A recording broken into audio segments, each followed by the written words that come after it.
Welcome to Free Thoughts. I'm Aaron Powell. Trevor's out this week, and so co-hosting with me is my boss, Cato Vice President John Samples. Thanks for filling in, John. Thanks for having me. John and I are joined today by Gene Healy, Cato Vice President and author of the new paper, Indispensable Remedy, the broad scope of the Constitution's impeachment power. Welcome to Free Thoughts. Thanks for having me on. Were there debates about impeachment at the Constitutional Convention? Sure. It got quite a bit of debate, particularly in July. And all of the debate really about impeachment at the convention focused on presidential impeachment. And there was a minority of the delegates, Gouverneur Morris, Charles Pinckney, maybe one other, who were against the idea of presidential impeachment altogether.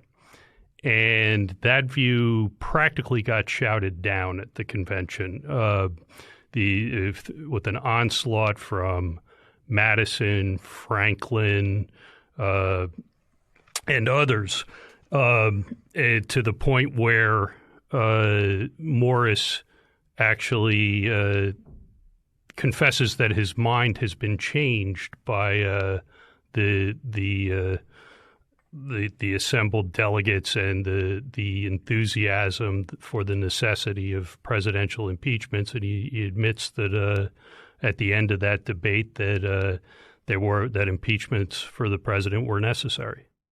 Yeah, wouldn't it be like having a constitution without an amendments clause? I mean, you got to have a theory of mistakes to go with these institutions. And how would you get rid of a president that was off track if you didn't have the impeachment?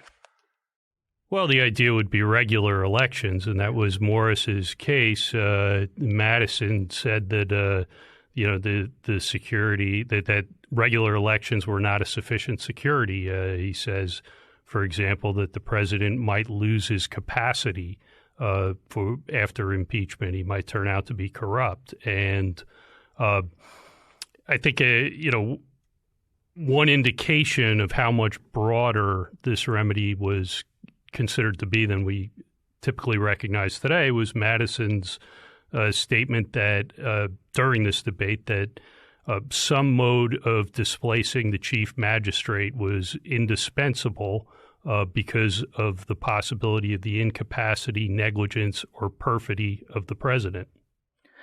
What did the English laws about impeachment look like? Because presumably that's the tradition that the framers were operating within and what they were looking to, for example.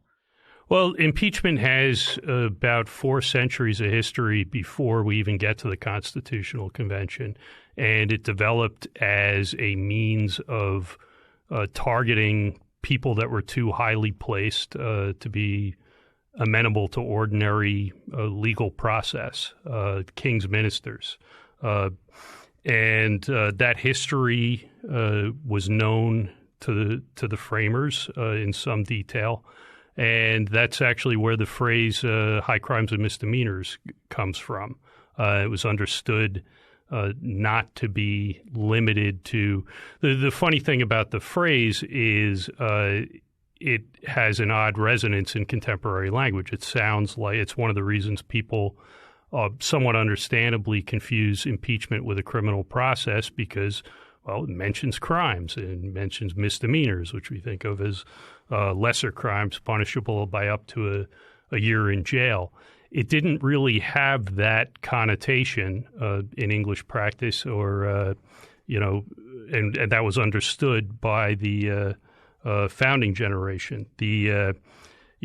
In contemporary language, high crimes and misdemeanors sound something like grave felonies, but lesser offenses too.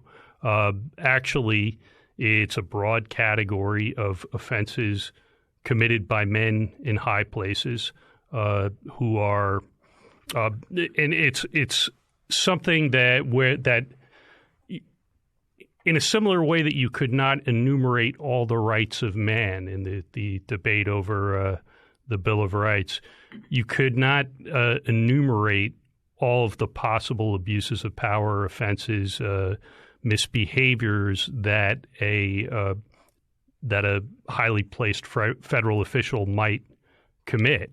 So Hamilton says in the Federalist Papers that these are offenses of a political nature, and they can never be tied down by such strict rules as commonly govern criminal cases.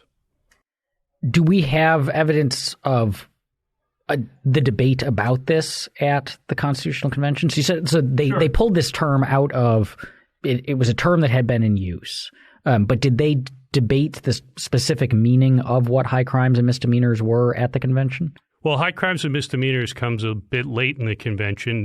There's several throughout the convention, various drafts, various proposals. There's language about maladministration, misfeasance, corruption. High crimes and misdemeanors actually gets introduced by George Mason, and it's at a point where one of the committees has narrowed the language for impeachable offenses to treason and bribery. And Mason says, well, treason and bribery, that wouldn't reach a lot of great offenses against the Constitution. He mentions the trial of Warren Hastings that's going on in England that started just before the Constitutional Convention. He said, Hastings is not guilty of treason. So Mason suggests maladministration as a standard. Madison objects to maladministration, says it would basically mean that the president served the pleasure of the Senate. And Mason apparently concedes and offers high crimes and misdemeanors, which had become this sort of term of art in British impeachments.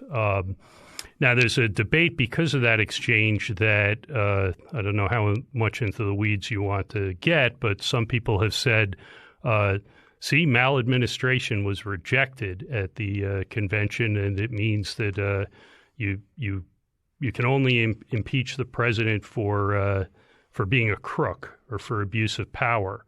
But there's a lot of indication that high crimes and misdemeanors, both in English practice and as understood by the founding generation, incorporated some forms of maladministration, that some forms of gross negligence, inability to do the job, were understood even by Madison to be contained within the phrase high crimes and misdemeanors.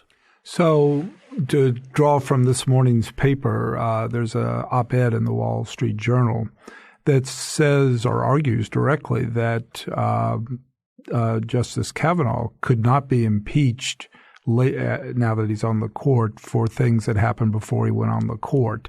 Is that, in your understanding, generally true of the impeachment power? It can only concern what goes on in the office itself? Yeah, I saw that op-ed. It's by Rivkin and Casey, and that particular part of it, at least, is nonsense. The idea that you cannot be in fact, our most recent impeachment of a federal judge in 2010 involves this issue, past behavior that took place, much of it prior to elevation to the post at issue.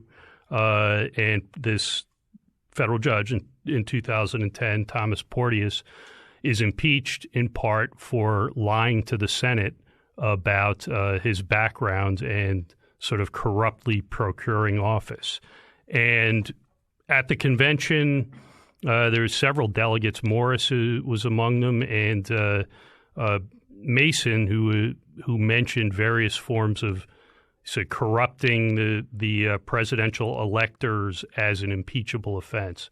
So the idea that once you and I'm leaving aside the specific circumstances of Kavanaugh, that's a different debate. But the general claim that they make in that op-ed that you cannot be, that you enter the office, even if you lied your way into the office, that you enter that office with a clean slate and cannot be impeached for anything that you did up to confirmation for that office. That's just not true. When we're looking for evidence of what the scope of the impeachment power is, what high crimes or misdemeanors might mean, is it always looking at the political process? So in the sense that what we do is we look at prior examples of impeachment and prior examples of, whether it was actually, is it called conviction? Is that the term that, so you file the articles removal. of removal? I mean, you would say convicted in the Senate trial. Sure. Okay. So do we just look at that process, or is this something that courts themselves have weighed in on? Like, could the Supreme Court weigh in on the scope of high crimes and misdemeanors if, say, the president were convicted in the Senate but rejected it, saying the Senate behaved unconstitutionally? Almost certainly not. The most significant time that the court has looked at this was in a case Nixon versus the United States, not involving Richard Nixon, but actually an impeached federal judge, Walter Nixon, kind of unluckily named. And the court, Judge Nixon had been impeached and removed for perjury, and what he challenged about his impeachment was this process by which the Senate, so as not to hold up Senate business entirely, had a committee of 12 senators who would review the evidence and prepare a report, and then the entire Senate would vote on impeachment. Judge Nixon challenged that as denying him his right to a Senate trial. And in an opinion written by Justice Rehnquist, 1993, the court held that basically the Senate had the sole power to try impeachments, and that this was a political question, and it had been directly committed to another branch, and the court wasn't going to touch it. I think in almost any conceivable circumstance, that is going to be what happens. You are not going to see, you're not going to see the House impeach, the Senate remove a federal official, and the Supreme Court weighing in and saying that wasn't within the scope of high crimes and misdemeanors. So was Gerald Ford right when he was talking about William O. Douglas that high crimes and misdemeanors mean whatever a majority of the House of Representatives think it means? He's sort of right in a trivial sense, in the sense that if the House impeached and the Senate removed Donald Trump for the alleged high crime and misdemeanor of eating well-done steak with ketchup or tying his tie too long, that even in that circumstance, it's highly unlikely that the Supreme Court is going to challenge that determination. In the sense that there is not going to be external review, then Ford was partially right, but I think mostly wrong in this sense. While there is not going to be an external arbiter like the court to weigh in on the scope of high crimes and misdemeanors, the legal standard turns out to matter in practical terms. One of the reasons that in our first presidential impeachment trial, Andrew Johnson in 1868, one of the reasons that Johnson was able to escape conviction in the Senate was that they based the bulk of the charges on violation of the Tenure of Office Act, and which said in essence that he couldn't fire his own Secretary of War. The Senate Republicans had more than enough to convict Johnson on a party line vote, but they missed several Republican votes. He escaped by one vote.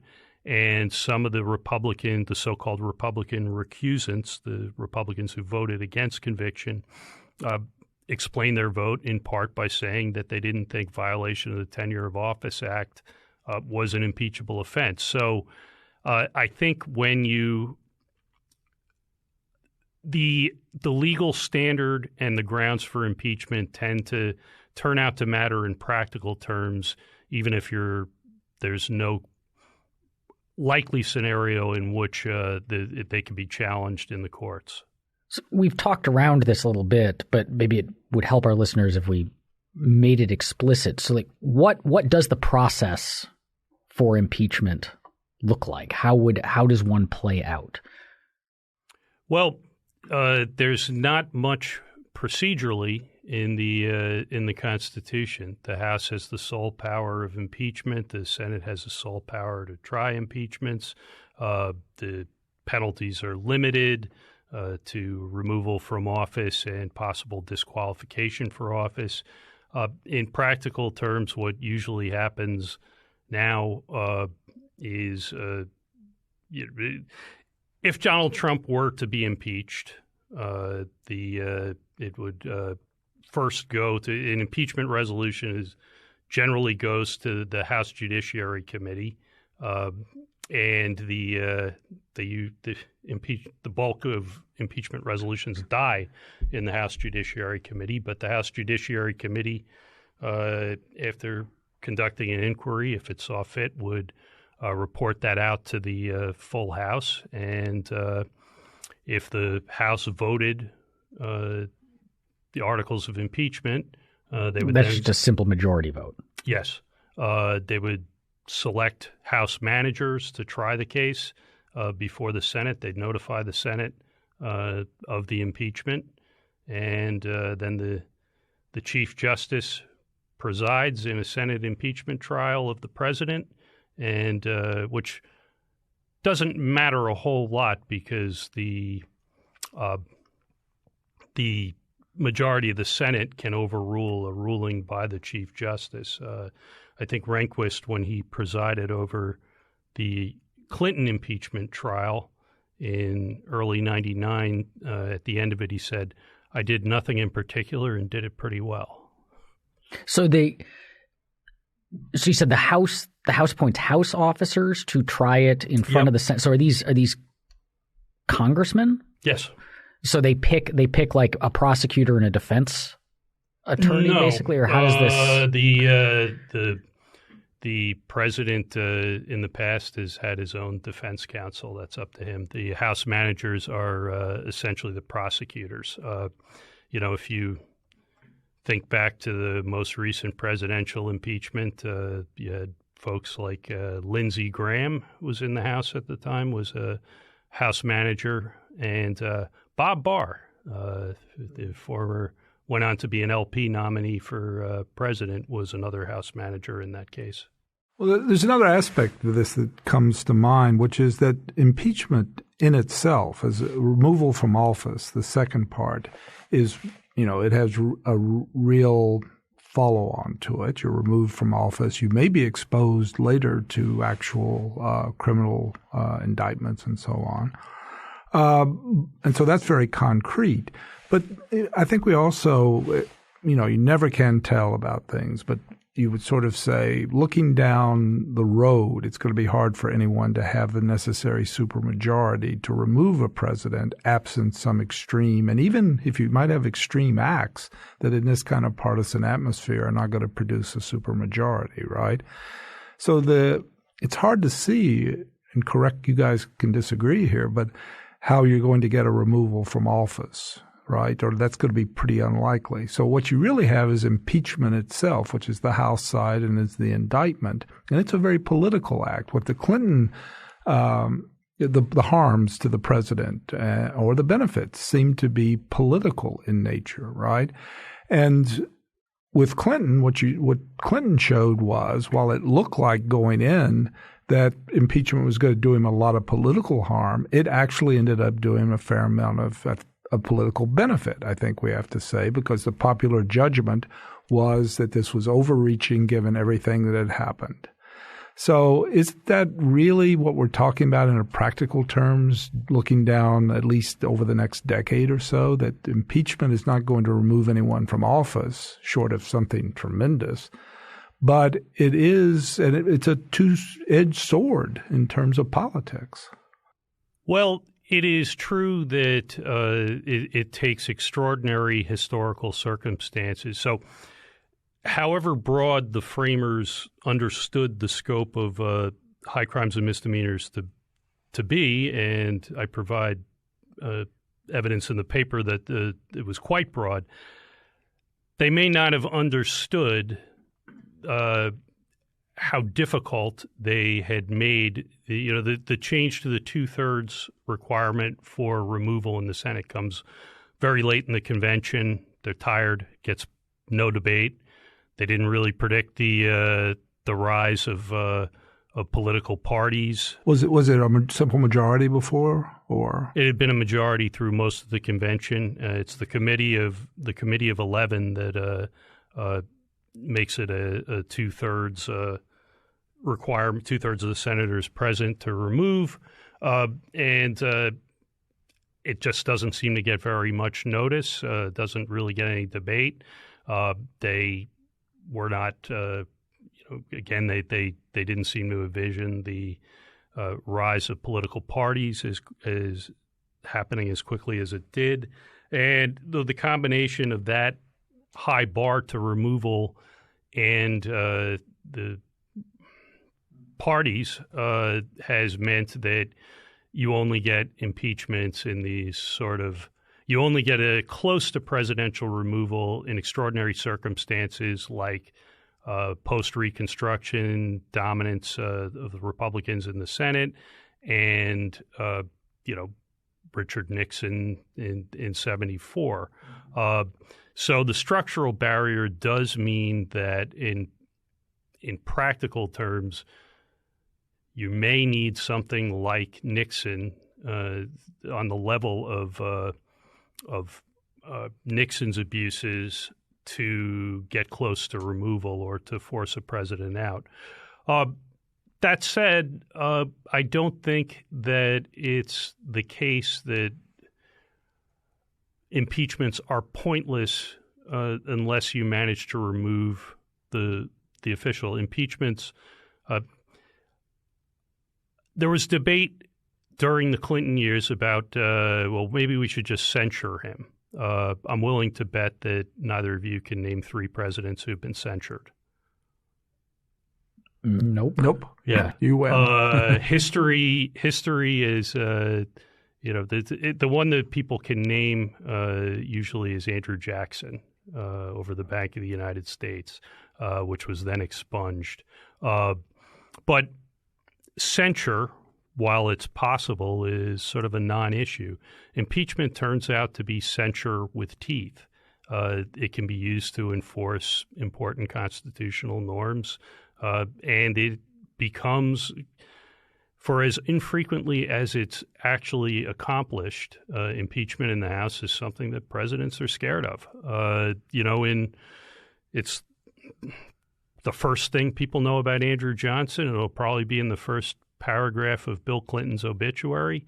And history is a funny way of reevaluating some of these things. A lot of historians are reevaluating the Johnson impeachment, which was for years taken to be an abuse of power by the radical Republicans. And even right now, people are reevaluating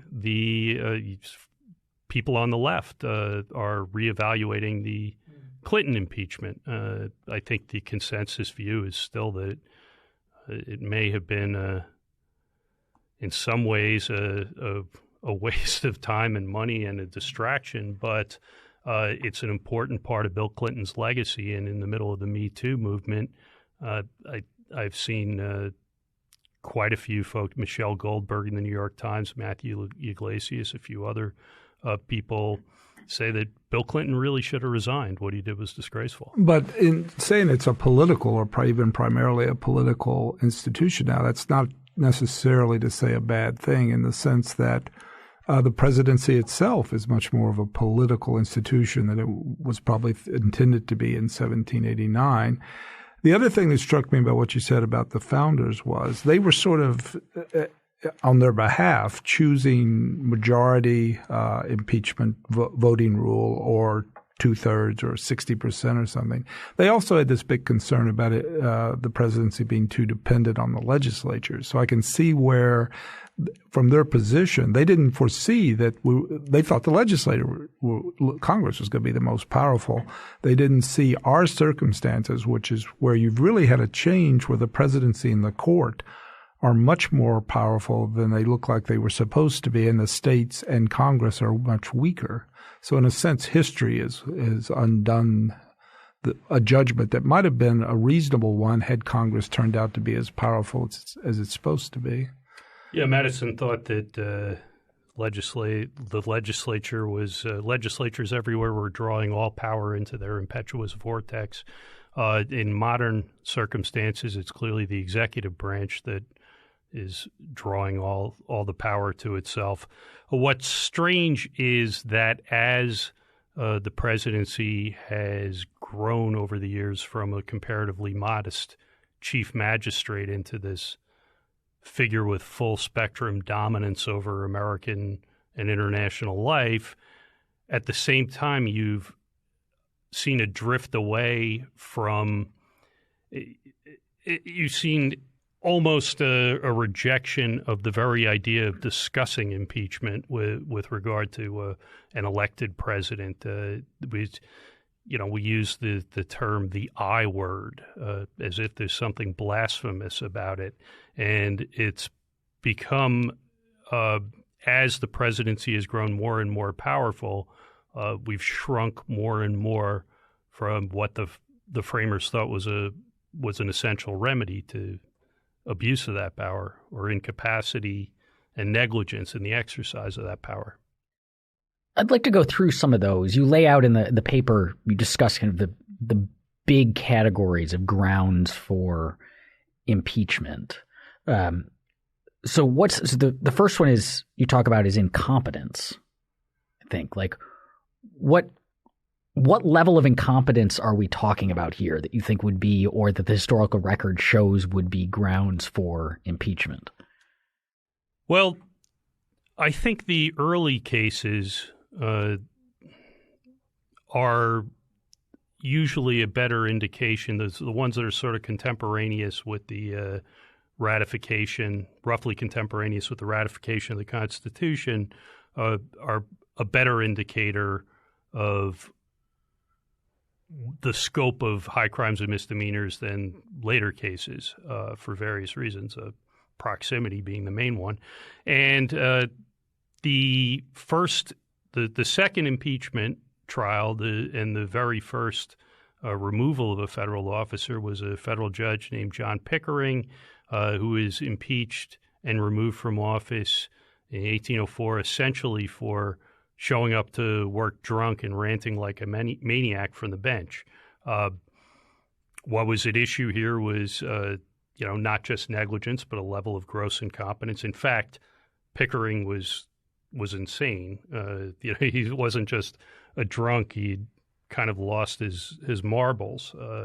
His son was willing to provide testimony to that effect, but there was some controversy in that trial about, can you really impeach and remove someone for not being all there, for not having any kind of mens rea, just for being crazy drunk? And the outcome of that case was you can. It seemed awfully weird to argue the other way. Like I can see arguments that we don't want to remove people for things that look like political reasons, or even that we don't want to remove people for crimes that happened before they became a federal officer, or even minor crimes. But to take them out because they're just not capable of doing the job seems like the most obvious grounds. Yeah, and I think, look, the interpreting high crimes and misdemeanors is not like interpreting what interstate commerce meant in the 18th century. It doesn't give you as clear answers. But yes, the sort of a level of incapacity we were talking about with Judge Pickering, I think, would be a starting point. There's also hypothetical offered by the law professor Charles Black, who wrote one of the great short treatments of impeachment in the 70s. Says, if the president decided that he wanted to move to Saudi Arabia because he wanted to have 4 wives and to conduct the job over the telephone, it wouldn't look like what we typically think of as an impeachable offense, but obviously you would have to impeach that person for a gross neglect of duty. So high crimes and misdemeanors, Madison said this, and it stands to reason that it has to be broad enough to encompass gross negligence to the point of almost abandonment of the office would be one starting point. But it seems also clear that it should not be understood broadly enough to encompass ordinary workaday negligence in mistakes made in a position that has now included the executive branch now has over 2 million federal civilian employees. It would be, I think, an abuse of the impeachment power to start talking about impeachment every time someone in that vast and sprawling enterprise screws up. So I've read, and it's great to have someone look into these things closely because you always check your own prejudices and ideas you have in your mind you've been going around with. And one I have is about the impeachment of Samuel Chase. And the idea there that's always he came up, I think, 1 vote short of impeaching him. And the idea, Chase was a Supreme Court justice and a Federalist, and like many Federalists around 1800, he was in complete freak-out mode, except he would go on the bench and start saying things about Jeffersonian Republicans and the Jacobin elements and all. And even, I think he was pretty virulent even by our standards. And so he got impeached, or they were trying to impeach him for it. And then the idea that comes out of this is the people who say, like, the Constitution has all of this, and then you have practice that decides what it actually means. And this was an important thing because the practice, what happened with Chase, said we're not going to impeach people for partisan political reasons, right, or just political reasons. Is that true, or is that just a story that? Well, I think so. For the Chase impeachment, Justice Rehnquist, before he actually a few years before he got to preside over the impeachment trial of President Clinton, actually wrote a book on 2 key impeachments. One of them was the Justice Chase impeachment in 1804, 1805, and the other being the Andrew Johnson impeachment in 1868. But Rehnquist's view of the Chase impeachment was sort of, thank God it failed. This would have been terrible, would have reduced the judiciary to, in the same way that people were concerned about the presidency becoming a pawn of Congress. This would have threatened the independence of the judiciary. Keith Whittington, from Princeton, I think has a nice treatment of the Chase trial where he talks about how it actually – maybe it's a good thing that they failed to remove Chase in the trial, but it actually it established a new and valuable constitutional norm, which was that federal judges were not supposed to be openly, nakedly partisan. They were not supposed to. The key charge, and the one that I think that Chase came closest to removal on, was a rant before a Baltimore grand jury riding circuit that sort of denounced, by implication, the Declaration of Independence and the Jeffersonians. The other charges involved, bias, partisanship, and unfairness against Republican defendants. But after Chase's impeachment trial, he calmed down quite a bit. And a new norm was established that you could not be an openly partisan player as a member of the federal judiciary, And it seems to me that's a valuable norm. That's really a good point, because we've been talking in the last few years a lot about norms, right? And mostly, it's sort of like, well, I don't know where that comes from, and it's not in any book, but I noticed when it's violated, it's something like that. But what you're really saying, Keith was saying, this is where one of the impeachment's valuable, because it does create norms. And then that's why we think that behavior by officials might be odd. It can also be used to enforce, pre-existing norms. In the Chase case, it sort of established a valuable norm, but it can also be used, to vindicate norms that we already think are established. So I'll pose a provocative question for you. What the norm coming out of the Clinton impeachment, was it that what he did and the related things didn't rise to the level of impeachable norm, or that it didn't rise to the level of impeachable norm as long as the economy is growing at 4%?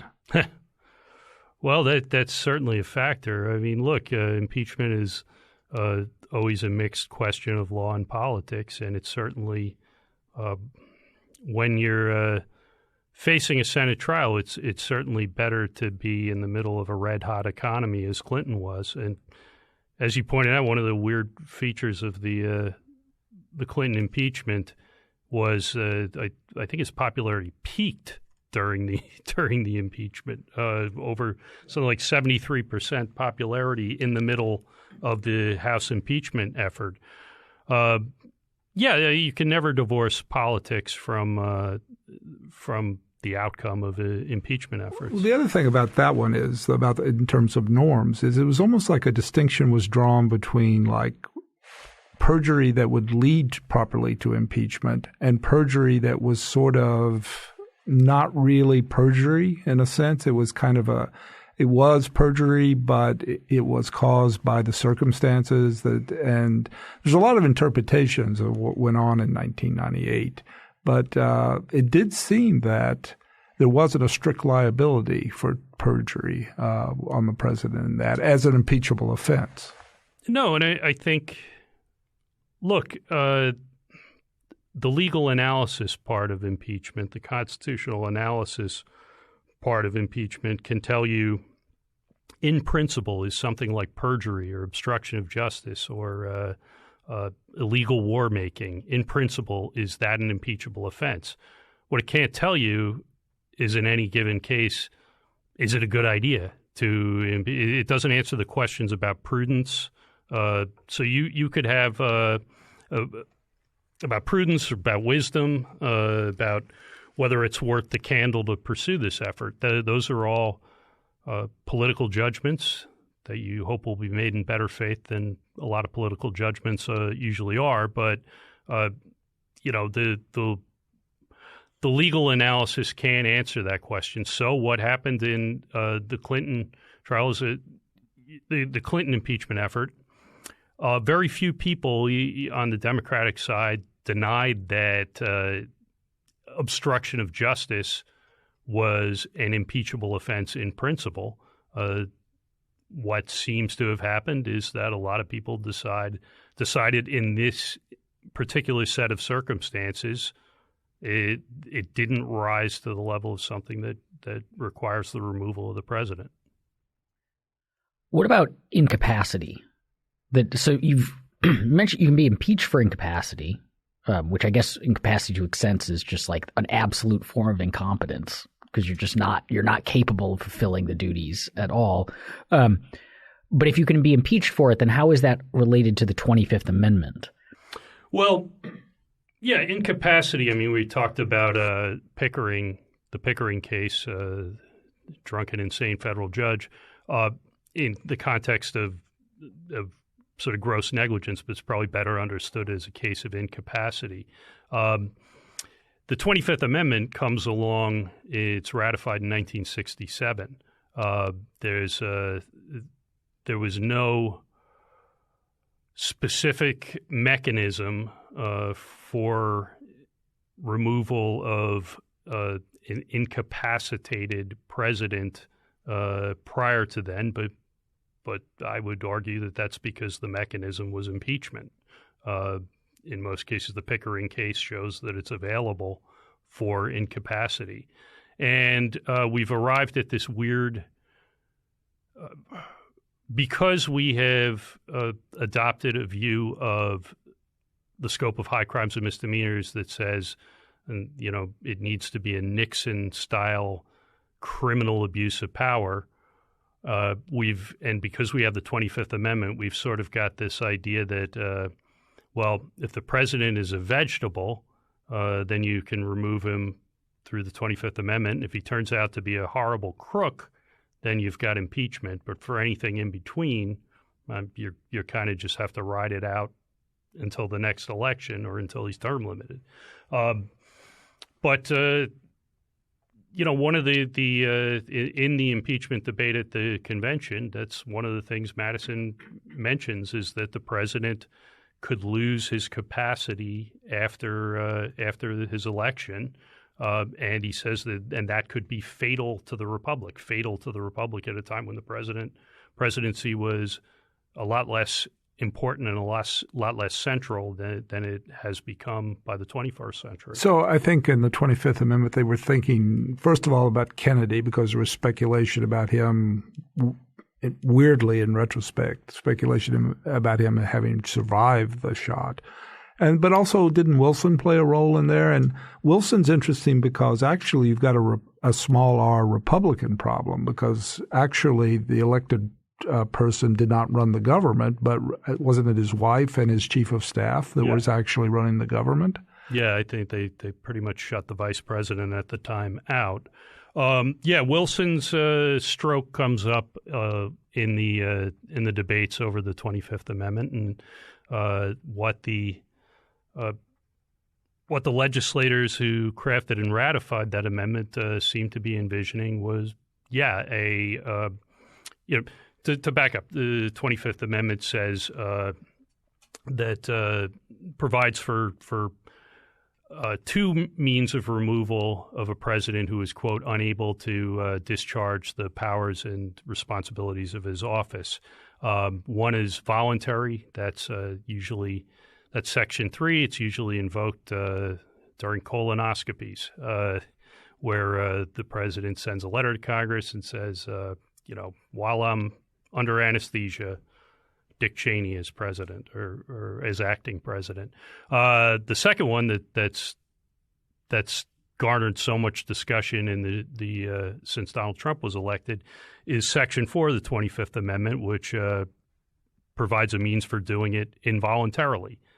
So the vice president and a majority of cabinet officers or such other body as Congress may by law provide decide that the president has become incapacitated, unable to discharge the powers and duties of the office.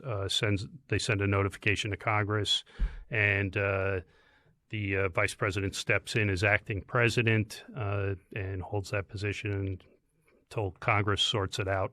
But really, we've discussed this, obviously. Isn't this short of a Wilsonian-like situation? Isn't this really just not operative? I mean, it's because the president, or an existing president that is physically able to move around can keep coming back at you. I mean, it just seems like an invitation to disaster at the highest levels. When people talk about impeachment as a constitutional crisis, it's nonsense. But if you want to talk about the potential for a constitutional crisis, invocation of the 25th Amendment might actually court that kind of difficulty. You would have a situation, and some of the Gene McCarthy and Bobby Kennedy sort of envisioned this in the debate over the 25th Amendment. You might have a situation with two presidents and two cabinets. There's enough uncertainty in the language. While it seems clear that the ratifiers intended that after a declaration of incapacity that the vice president holds the reins until Congress votes, there's some uncertainty about that. So you could have a situation where Pence sends the notification imagine Pence was willing to do this. Pence sends the notification. Donald Trump sends notification, no, actually, I'm just fine, and then fires the whole cabinet. And then you've sort of like the Secret Service has to figure out who to frog march out of the building. Impeachment itself is a pretty unwieldy remedy to executive incapacity or misbehavior. It's definitely a lot more of a kludge and a lot clunkier than, say, vote of no confidence in a parliamentary system. But compared to the 25th Amendment, Section 4, impeachment would go presents a lot fewer problems. And on top of which, this is the sorts of things that the people using the 25th Amendment hashtag are talking about are not what the 25th Amendment was designed for. It was designed for Wilson, for Kennedy surviving the assassination. Some of the discussion involves scenarios like a kidnapped president. So unable to discharge the powers and duties of the office means really unable, not seems like he might do something stupid when he's discharging the powers and duties of the office. So I think this whole idea is fun to talk about, but a non-starter. This is a good point, though, that to me interesting, that you've made also in another aspect, which is that originalism isn't just for judges, right? I mean, if we have an originalist reading of the 25th Amendment, and there's no reason why we shouldn't have and why Congress shouldn't try to do that, then we reach the conclusion you've just said. But also the term high crimes and misdemeanors at some level, and I think that's part of your policy analysis, is also, I mean, the words are in the Constitution. They have meaning. All the logic of the originalist court theory, right, applies to Congress, too. There's no reason they shouldn't try to figure out what this means and how to apply it. Yeah, there's a tendency to punt everything to the courts, but all branches, all members in each branch have an independent constitutional responsibility, a responsibility to try to understand the words of the Constitution and to act accordingly. And I think that's incumbent on Congress as well. So if you had an impeachment effort, I think this is something that's clearly outside the scope of high crimes and misdemeanors. It's not just Donald Trump, like Donald Trump steak example, but something that's purely political. For example, there's American University professor Alan Lichtman, who was first out of the gate with a book about impeaching Trump. Among the charges that he outlines is the, quote, crime against humanity of not taking global warming seriously enough. Well, that's a political that's the president should not be impeached on policy grounds, on policy disagreements. There are other tools available to Congress, to assert its will. And so that's the idea that legislators themselves have a responsibility to try to figure out what high crimes and misdemeanors means and to act accordingly, I think comes up also in situations like that, not signing on to impeachment efforts that are not justified by the text of the Constitution. We've seen a flurry of calls for Trump's impeachment.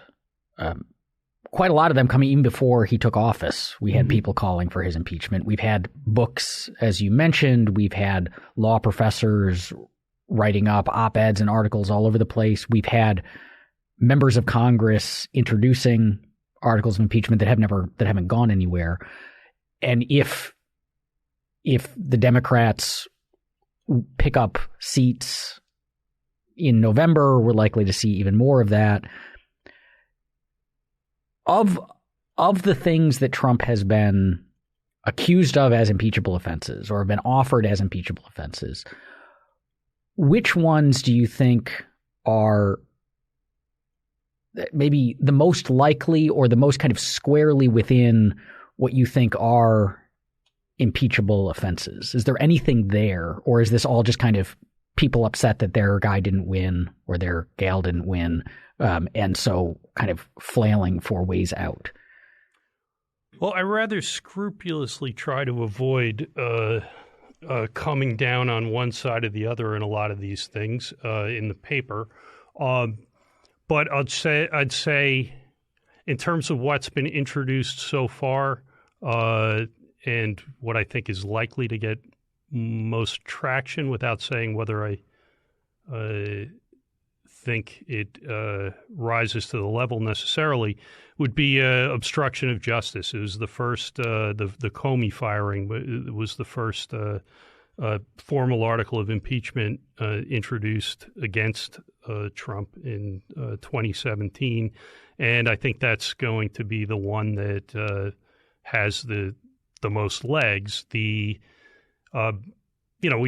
one of the areas where you have the most presidential precedent. Nixon, first article of impeachment, Clinton, the obstruction of justice, and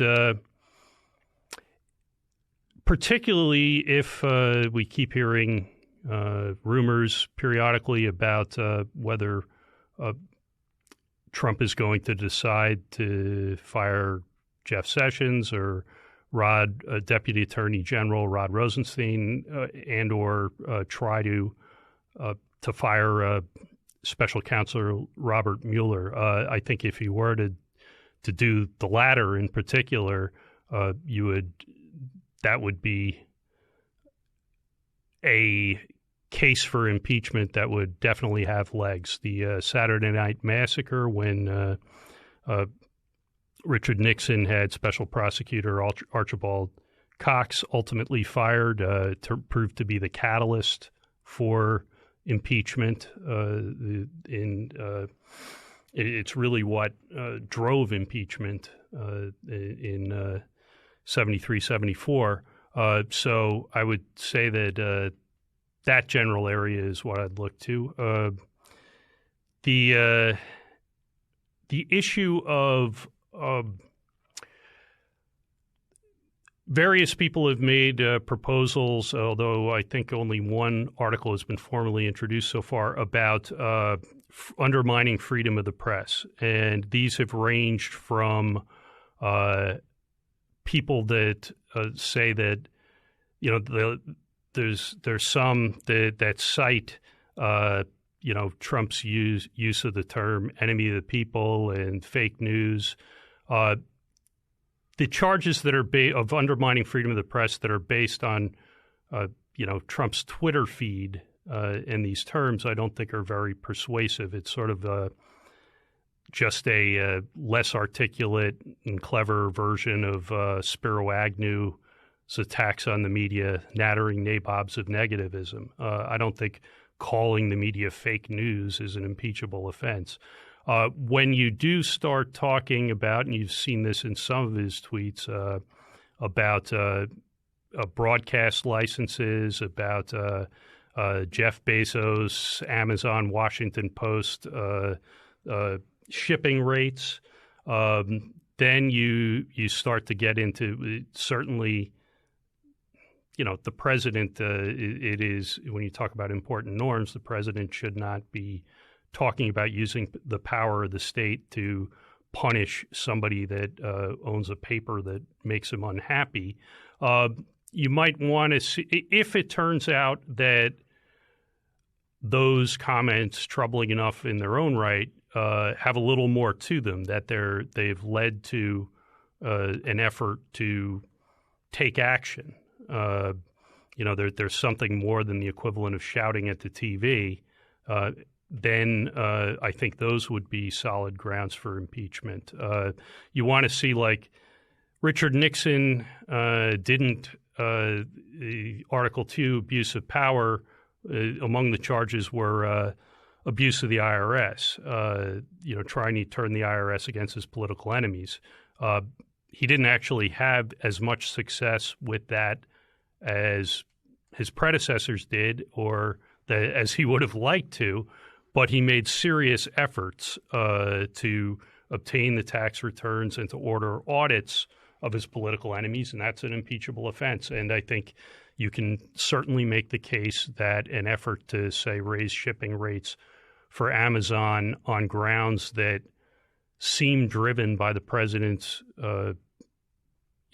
irritation with the Washington Post would be an impeachable offense. Just struck me that maybe one way to think about this that is wholly extra-constitutional, it's not about the language, is that you could think of it this way.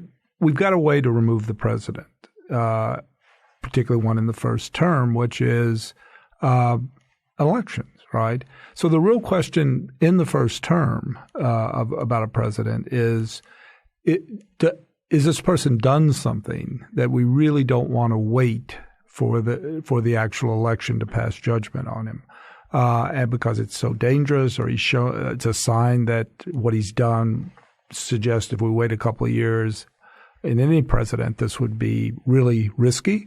Or the second version of it would be if we let it, we can't wait for the election because if we let this go, then future presidents, it'll become a new norm. It'll become acceptable.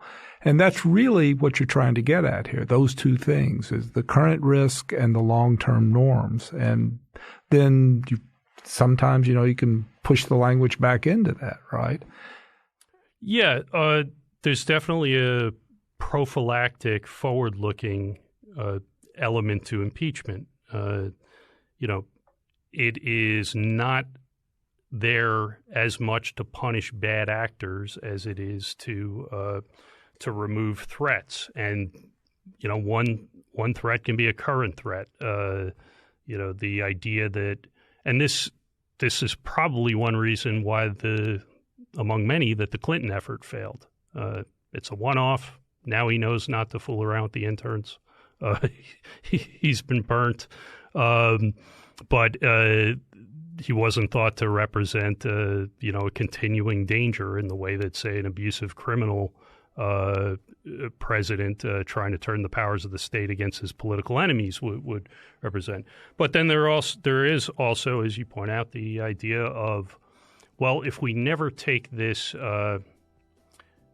constitutional tool, out of its plastic wrapping, if we never use it,